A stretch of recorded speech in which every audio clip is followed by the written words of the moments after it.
কি দারুণ গরম, এক ফোঁটা বৃষ্টি নেই, উহ কি কষ্ট, তেষ্টায় গলা ফাটছে। বেগুনের চারাগুলো শুকিয়ে নষ্ট হলো, জল ঢেলে বাঁচানোর চেষ্টা করছে গোষ্ঠ।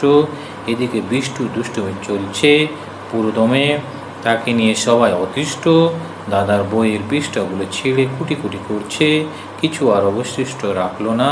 কেষ্ট মারতে গেল, ও কাঁদো কাঁদো হয়ে বলল, দাদা তুই কি নিষ্ঠুর। কেষ্ট হেসে ফেলল। সুমন্ত যাবে সন্তোষপুরে, সেখানে শান্তা দিদির বাড়ি। অনন্তও যাবে, খুব সাবধান ও বড় দুরন্ত, চলন্ত গাড়িতে যেন না ওঠে। 3 টাকার সন্দেশ কিনে নিও, কুন্তি পিসের হাতে দেবে, উনি খুব সন্দেশ পছন্দ করেন।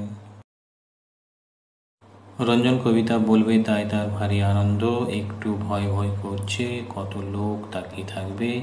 সে যদি লজ্জা পায়, যদি মাঝখানে ভুলে যায়, যদি সবাই হেসে ওঠে, মনে মনে সে আবার কবিতা বলে নেয়, সব ঠিক আছে, তবে আর ভয় কি।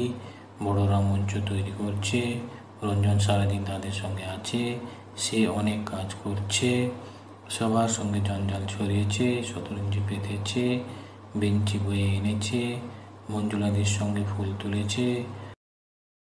তবে মাঝে মাঝে কবিতা মনে মনে বলে নিয়েছে। বিকেলে হঠাৎ আকাশ মেঘে ছেয়ে গেল, কালবৈশাখী ঝড় উঠল। রঞ্জনের তখন কান্না পাচ্ছে। উৎসব যদি পণ্য হয়, একটু পরে মেঘ কেটে গেল, ঝড় থেমে গেল, ঝঞ্ঝাট মিটে গেল। রঞ্জনের দারুণ আনন্দ, সব ভয় কেটে গেছে তার। সে ধুতি পাঞ্জাবি পরে এসে গেছে, নিরঞ্জন সঞ্চিতাকে নিয়ে ঘুরছে। ওই বইয়ের একটা কবিতা সে বলবে, মঞ্জুলাদি গীতাঞ্জলি থেকে গান গাইবে। বাঞ্ছারাম বাজনার সাজ সরঞ্জাম নিয়ে হাজির হয়েছে। আজ মালঞ্চ পাড়ার হাট, লোকজন একটু দেরিতে আসবে, তাই উৎসব শুরু হবে আর একটু পরে।